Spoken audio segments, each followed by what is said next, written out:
भी में हुआ कॉलर नहीं कि स्वास्थ्य विभाग बा बगल के जौन स्वास्थ्य केंद्र बार बेलसर में ओजा लोग जाके इलाज करा लेला। तहार कर्तव्य का बनता कि तारा पंचायत के लोग जाके बेलसर में गोपालगंज बरौली बलाहा बगेजी कहला इलाज करावे कह बजे हम नेता हई आ बाद चुनौतियों ठोके के बा कि लगातार 20 साल से हमने के सत्ता में बानी सो 20 साल से लगातार सत्ता में बानी सो आज ले लोग हरावत का है ऐसा ना होई सरिया नरेंद्र पंचायत की अगर जनता अगर मौका दी तो ऐसा ना होई कि सफारी गाड़ी और नया नया चिमनी खुल जाए राउर ऐसा ना होई।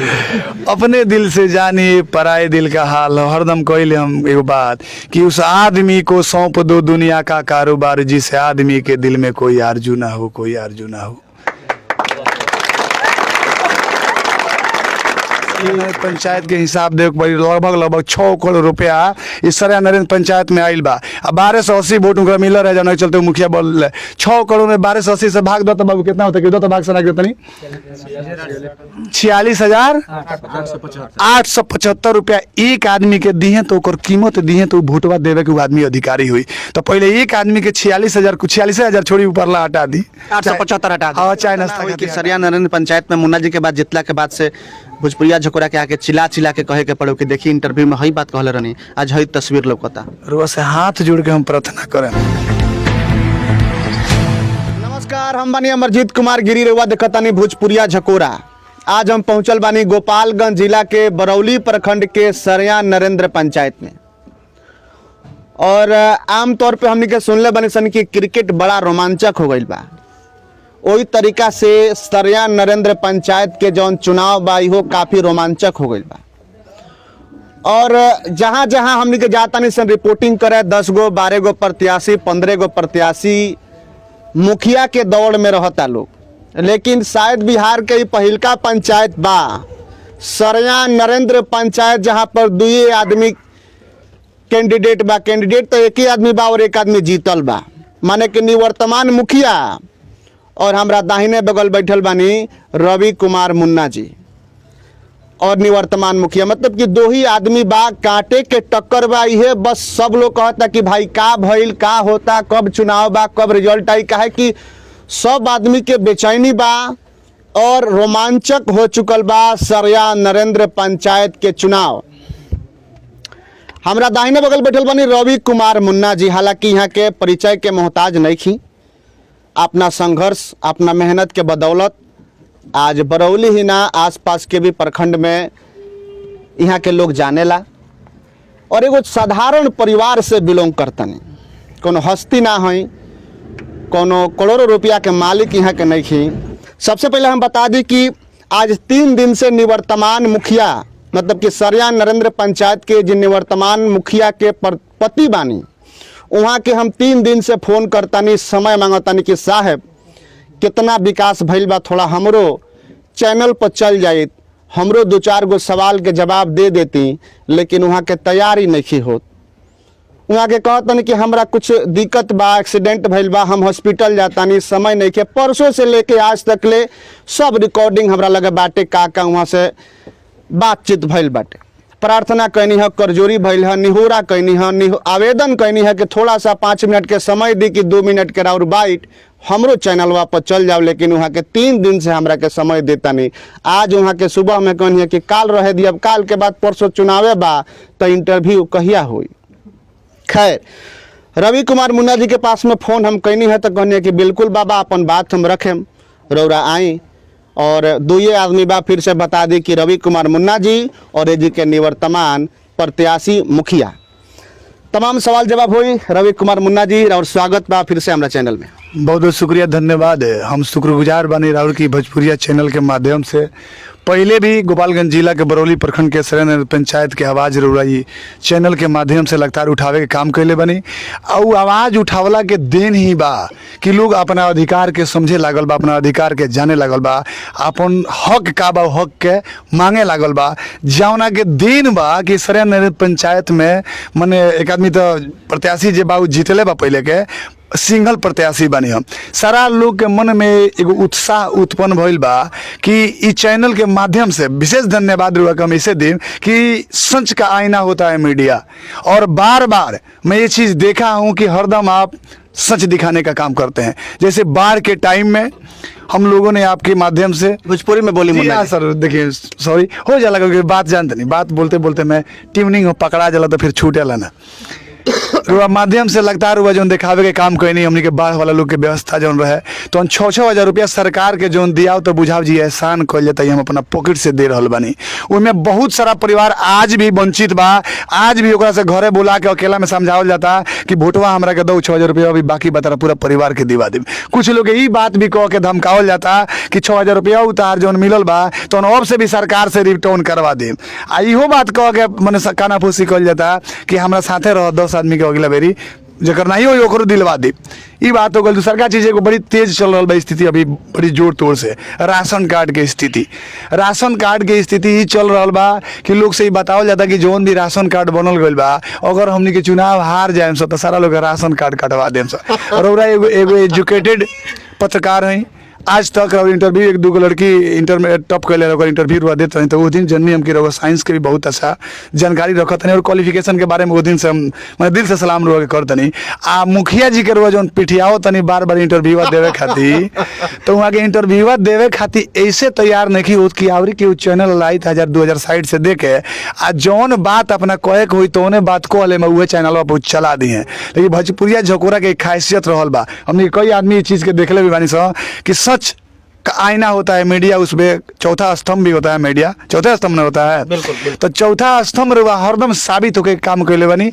एके चलते डर बा ये पंचायत में विकास भइल बा कहाँ जे जवाब दिया, जैसे कहीं जल नल के पूरा काम भइल बता गिना दे फलना फलना वार्ड में आज ले पानी नहीं के पहुँचल।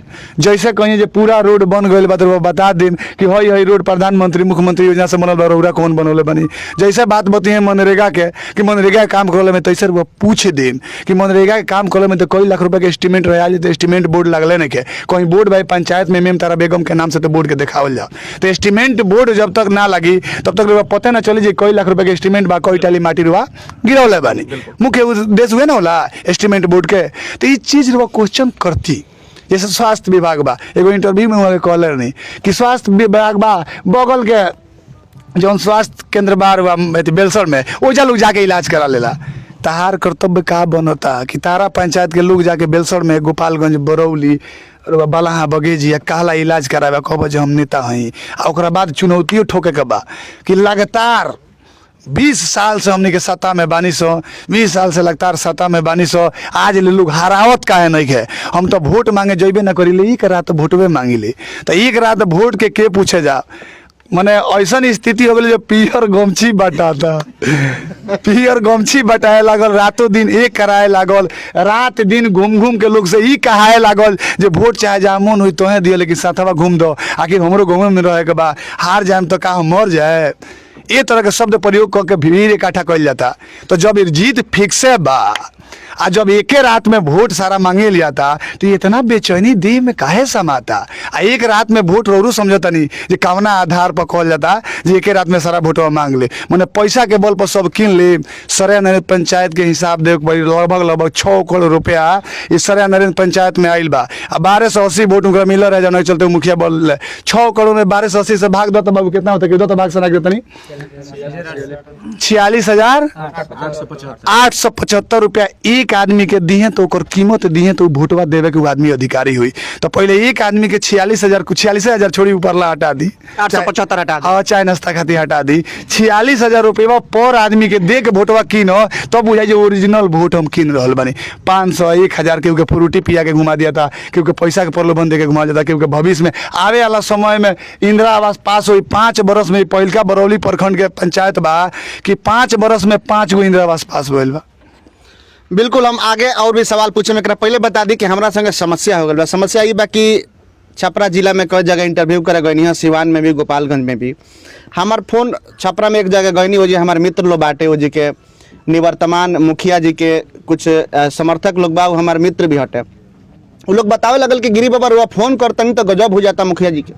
फोन आवता तो सीधे कहता कि हटाओ लोगिन बाबुआ फोन कर हटाओ लोगिन पूछा था ग्राम सभा का हो। आज ले वीडियो साहब पंचायत सचिव बतौलन एखन की ग्राम सभा का हो, आओ तरह तो पूछा था नहीं उनका से ग्राम सभा का हो लागेला कहाँ। बाबुआ जेकर इंटरव्यू देखो तनी पूछा था ग्राम सभा का हो, ग्राम सभा के अध्यक्ष के हो, ग्राम सभा के सदस्य के होला पंचायत में। इतना भारी भारी सवाल पूछा, हटाओ मोबाइल हटाओ, बाबुआ का नंबर डिलीट करो इनमें से। ऐसा समस्या हमारा साथ हो जाता कि केहू इंटरव्यू देवे के तैयारी नहीं होता। आखिर हम कौन गलत सवाल पूछता नहीं। आखिर ग्राम सभा मजबूत होके के चाहे कि ना होके के चाहे। रवि जी ग्राम सभा के बारे में रुआ का कहे? जी ग्राम सभा उ तो जौन कहत नहीं वही में आंसर बा। ग्राम के सभा, गांव के सभा, पंचायत के सभा। ग्राम सभा मतलब गांव के सभा। तो जब पंचायत गांव में आवेला लोग एकत्रित हो जाए, उ सभा लाग जाए, सोचल जाए, तब नौकरी खातिर पढ़े के पड़ेला। हमनी के बाबूजी गाड़ी जौन बा, गाड़ी हमारे पापा चलवाई ले, यही के खून पसीना के कमाई से बीएससी क्वालिफाई है। हम बीएससी कइले बनी, हमारे पापा भी अपना टाइम के डबल एमए है।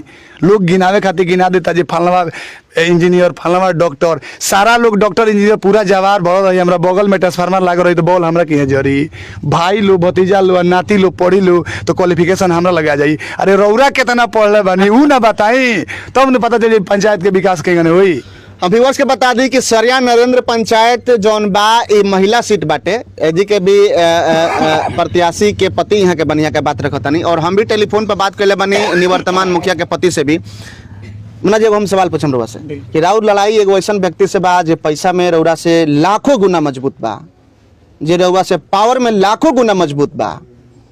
पिछलका बार चुनाव में 10 आदमी खड़ा रहे, आज बहुत लोग त्याग कैले बा और केहू खड़ा नहीं के पाइल।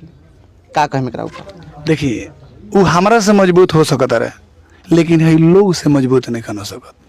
हमरा से ज्यादा उनकर पावर हो सकता, लेकिन जनता के जौन पावर बा एक से बड़ा उनकर पावर नहीं हो सकत। आई सारा हमरा साथ बा, इससे उनका से बहुत पावरफुल हम बानी। वो चीज लौकता रो देखी हमने के कितना खुशी खुशी बात कर रहल बानी सो। रोके इंटरव्यू देवे के तैयार नहीं, फोटो अगर फेसबुक पर डालता, फेस देखे तो पता चल जाई। आईना झूठ नहीं बोलता और मुस्कान फ्रेम नहीं दिखाता, ये आप जानते हैं। अच्छा मोना जी एगो सोशल मीडिया पर हम कहीं एगो फोटो देखनी है जहाँ पर वह पहुंचल बनी, एगो मतलब कि बूढ़ पुरानी आदमी बनी, वहाँ के आँख से आंसू आ गइल बा, वहाँ के रुआ लगल बनी। का स्टोरी बा? जी ये जब बानी हुआ के बाबा। अच्छा हाँ बानी ले सकता है, पूछ सकता नहीं जौन बात पूछे कोई। देखी ये सब लोग, हाँ ये सब लोग सच्चा दिल के लोग हो। ये पैसा वाला लोग ना हो, धोखा वाला लोग ना हो, फरेब वाला लोग ना हो। हमरा लगे पैसा नहीं खे जब कोनो भावना में बहा के अपना तरफ खींचे। ये सब लोग जानता हमरा के बचपन से कि वो बिना कपड़ा के खेलवले बा, कि नाक से पोटा पोछले बा, कि मुंह में दुगनी वाला खेलवले बा। तो हमरा व्यक्तित्व के बारे में, हमरा सोच के बारे में, हमरा सिद्धांत के बारे में, हमरा कर्तव्य के बारे में सब लोग जानता। तो जब सांच से सांच मिलेला तो अपने आप आँख से आंसू निकल जाला, उ निकाले के ना पड़ेला। अभी जगह इंटरव्यू उन्हों के देखल गई, लोग के पिछवा से सिखा के आगवा भेजल जाए, जाके हई बतिया तू कह। आ वह लोगवा से मौका मिले तो वैसे निवेदन करे हम जे लोगवा इंटरव्यू उ दिले रहे ये चैनल के माध्यम से बताते हैं, सब लोगवा से जाके तनी सा मिले कि मुँह के तैयार नहीं कि लोग कैसे हम बात करें ना, लोगवा से मिले मरौरा। एक सेकंड हम बाबा से बात करें, थोड़ा सा कैमरा में से चाइम के तस्वीर करी। काहे रुआ रुए लगनी मुन्ना जी के देख के जब वहाँ के वोट मांगे रुआ द्वार पर गई तो आँख से आंसू काहे आ गए? देखी खिलौले बानी बचपन से, हमारा हाथ ये बाजे हाँ हो खे सारी पंच के दया, सारी पंच के दया बा समझनी। हम पुरनिया बहनी हमारो दया बा, 3 दिन के मेहमान बानी, मगर प्रभु जी पंच के दया मुन्ना जी का। बहुत लोग भावुक बा मुन्ना जी, का कहे भावुक? देखिए पिछला कहानी रोज हम कुछ बता दे चाहते नहीं। पिछला चुनाव जब हम हरनी हमारे माता जी चुनाव लड़ली तो कुछ वोट से हरनी हम तो जे भी प्रखंड विकास पदाधिकारी थाना प्रभारी लोग रहे, सब लोग के बाहर जानकारी रहे चुनाव हम जीत चुकल बनी। तो बाहर जब हम निकलत रहनी तो हमनी के नया उम्र नया उमंग रहे, हमनी के लड़ाई के बहुत लंबा लेके चले वाला लोग हैं सब। आज न तो काल न तो परसों हमरा सफलता मिली, हमनी को वो सोच और सिद्धांत पर विश्वास रखे वाला लोग हैं, लेकिन दिल के बड़ी सच्चा आदमी है। हमरा के भावुक पिक्चर दिखा देम तो हम रोवे लगे, हम वो विचारधारा के आदमी है। अनोखा बंधन एगो पिक्चर बा, हम देख लेम तो रुमाल भिंज जाई, गमछी भिंज जाई रोते रोते। स्नेह लोग से बा, बाहर निकलनी हम तो निकलनी, पापा हमारे दौड़ के पीठ थप तू हारल नहीं खो। लेकिन हमारे एगो मित्र लगले रोए लगले, ओकरा बाद हमहूँ डिस्टर्ब हो गई। जब गाँव में हम घूमे लगनी तक 3 रोज 4 रोज कई घर में खाना ना बनल हमरा चुनाव हारला के चलते। बल्कि 1 रुपया वाला आदमी हम ना ही 1 रुपया बांटी लेना, आगे भी उम्मीद बा, सब लोग जानता है चीज़ के। तो हम वो बड़ा डिस्टर्ब हो गई, चुनाव हारला से हम डिस्टर्ब ना बने। लेकिन लोग के जब प्रेम आदमी देखल, जैसे बाबा के बाद देखनी है, तो प्रेम देख के आदमी डिस्टर्ब हो गई कि आखिर हमारा कर्म में कहाँ से कौन चीज़ के चूक हो गई, जवना के चलते हमारा जौन दुख नहीं के तो नहीं लोग के दुख हो गई। तो ये दुख के दूर करे खातिर हम अपना खून पसीना के एक एक कतरा जौन बात हम समर्पण कर देम। आ अगला बार जौन उम्मीद बा जौन आशा बा हमारा से जौन लोग के विश्वास से जुड़ल बा कि मुन्ना ई चुनाव के जीती है तो सब के उनके बेटा नाती पोता बन के आई महफिल के आई जौन चीज़ रुआ देख रहा बानी ये चीज़ के बेहतर बनई। हमारा पत्नी के नाम भी चनमन है, उनकर घर चैनपुर है, उनका मम्मी के नाम चिंता है, उनका सास के नाम चंपा है। आ पंचायत जौन सरेंद्र बात चनमन के हमारे उद्देश्य बा कि वो तरीका से पंचायत में प्रस्तुत करी, वो तरीका से उनका से काम करवाई कि पूरा पंचायत चकमकात रहो, एकदम मोती के माला मिलल, मोती के माला खानी चमकत रहो। ओकरा खातिर हमरा पत्नी के हमरा खून पसीना कुछ त्याग देवे के पड़े।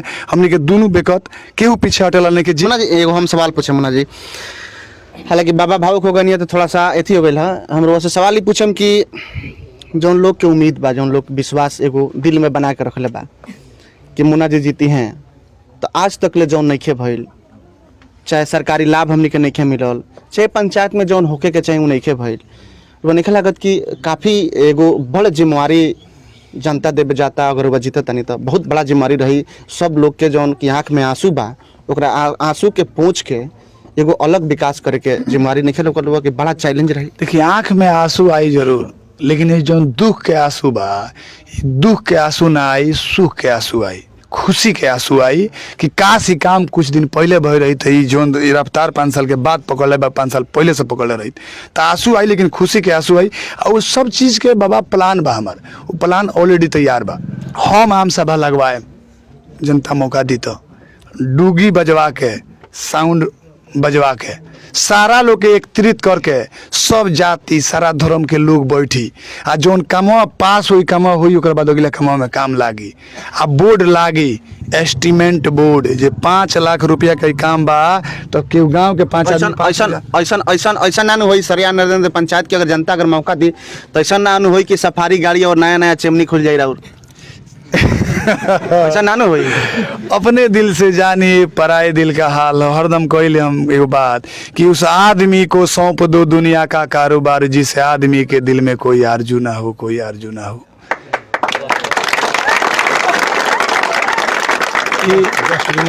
गाड़ी के जौन बात गाड़ी अंगूर भाई के बा, जूना भाई के बा, खियाली बाबा के बाद जेकर जेकर गाड़ी बा कॉल जाई चल आई। गाड़ी ऐसे लूट के या पाट के उ सोच नहीं के चेमनी तो बहुत बड़का बात कह देनी।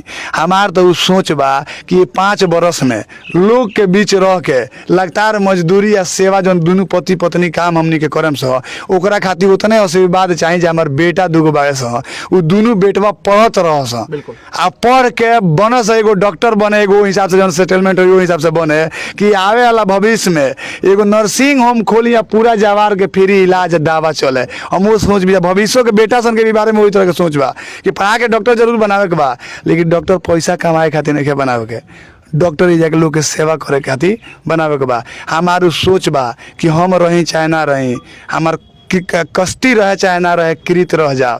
हमरा बात के, हमरा काम के, हमरा सोच के, हमरा सिद्धांत के लोग हमरा ना रह तो भर में याद करे, वो सोच से हमरा सब काम करे।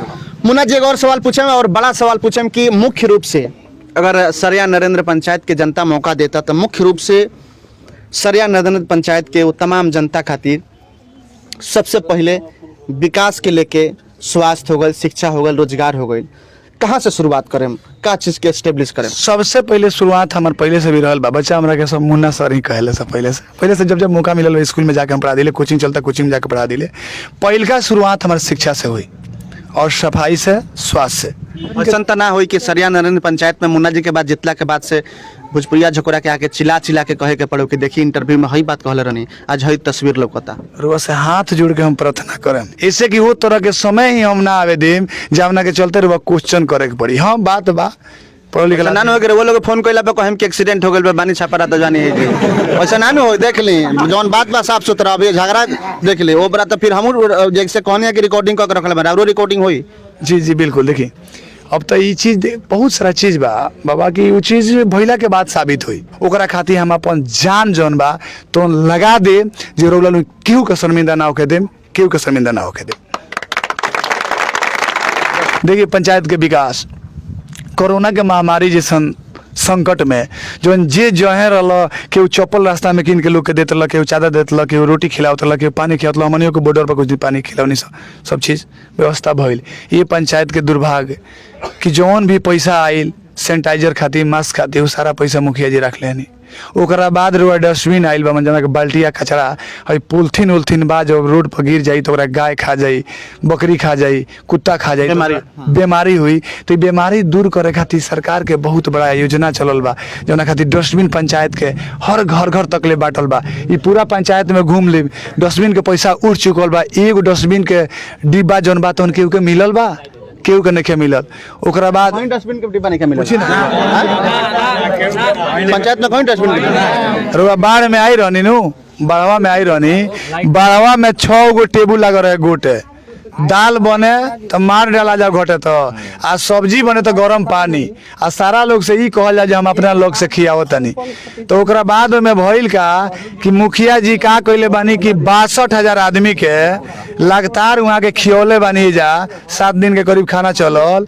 62,000 आदमी के खियौले बानी, 32,000 आदमी के पैसा ले बानी।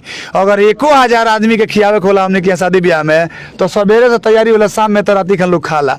ठीक बा 1,000 डेली आदमी खैले हुई, 2,000 डेली आदमी खैले हुई, 2,000 मान ली वहाँ के बाद 2,000 लोग डेली खैले हुई। छाप रहा है चावल तो जो रहे सब्जी सब कोटा के चावल रहे, डीलर लोग बुझता लो केन माल उतार के केन खियावल गइल।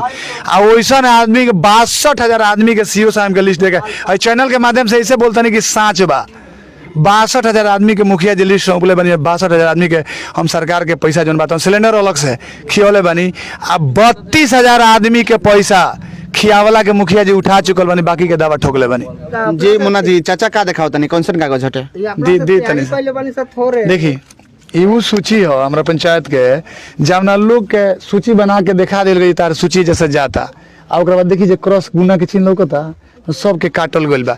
ई जौन दावा ठोकाता कि इतना 100 लोग के पैसा 6-6 हजार हम दिवा देनी, तो देख ली दीवावला के भरपाया कहाँ सच्चाई बा ये चीज़ लौकता। दूसरा का चीज़ एगो और इंटरव्यू में बात सुन ले रही हूँ, कोरोना के महामारी में जो कोरोना वैक्सीन दियात रहो ओहिमे वहाँ के कहीं कहीं दिखाई ना दिले होके, मोदी ने दिखाई दिले होके जब कहीं वैक्सीनेशन होता हो जाके फोटो उटो खिंचवाओ खातिर डिस डेट करे खातिर रातों दिन एक कर पंचायत के एक व्यक्ति जानता। अगर जो हमारा व्हाट्सअप के अपन गाँव अपन पंचायत के माध्यम से कहीं ना कहीं से जुड़ल बा, चाहे हमारा 8-10 गो ग्रुप चलेला, उस सब के माध्यम से कहीं ना कहीं से डेली कहाँ कोरोना के सुई लागत है, कहाँ लागी, फर्स्ट सेकेंड डोज लोग के ले जाएगा बा। बहुत सारा सेवा जो उन लोग के अलग अलग तरीका से प्रस्तुत कइल बा, सारा दिनों रात एक कर देनी सो आ उहो के एकरा के विकास में गिनाओ तो 99% लोग के वैक्सीनेशन हम करवा देले बा। मोदी जी कहत नहीं कि हमार हो, यहाँ कहत नहीं कि हमार हो, केकर मानल जाओ। अरे माने के का बात बा, तो राशन तो रोज जानता नहीं जो केकर दियल राशन कार्ड हो के राशन खातिर कहल सब जगह RTPS में लाइन लगा के RTPS भइल सारा लोग के राशन कार्ड बनवा देगा बा। पूरा हिंदुस्तान के कोनो कोना में राशन कार्ड बा तो राशन उठा सकत नहीं, ए तरह के प्रावधान लागू होखेला बा। एकरो के कहता लोग कि हम खुदे बनौले बानी। चलिए आखिरी सवाल पूछम, इंटरव्यू हालांकि लंबा होता। मुन्ना जी जाते जाते अपना ग्राम पंचायत राज जौन राव सरिया नरेंद्र पंचायत बा का कहम जनता से का नहीं हो रहा, का विनती करें? ए चैनल के माध्यम से सब लोग के हाथ जोड़ के हम प्रार्थना करें कि हमार पत्नी चनमन कुमारी मुखिया प्रत्याशी बाड़ी, जेकर मोती के माला छाप निशान बा, क्रम संख्या 1 पर बा। मोती के माला छाप के सामने नीला बटन दबा के आ उनका के वोट दी, उनका के विजयी बनाई। और जो नहीं पैसा के बड़ा कुली संदेश चलता तो पैसा के वावरी के ना हो, ये विशेष संदेश बा। बड़ी कुली हवा बहता जो बोरा में आवता तो झोरा में आवता तो 10 लाख हेजा गइल तो 5 लाख हेजा गइल तो 1 करोड़ हेजा गइल। एगो बात तो हमारा कहे के ना चाहिए, ये जिला के रिकॉर्ड निकाल के देख लिया, जितना बाहुबली लोग रहा पैसा वाला लोग केहू चुनाव जीतल नहीं है। कितना लोग 5-5 करोड़ खर्चा करे वाला बा वो चुनाव हारल बा। आपकी पारी के 70 में 100 आदमी मुखिया बड़े में से एका दुका दिखाई दिए, बाकी 99 जना 98 जना 97 जना 90 जना हारले बड़े तो केहू बाँचत नहीं खे। आंधी चलल बा, उखड़ता उखाड़ दिलो। प्रणाम। चलिए।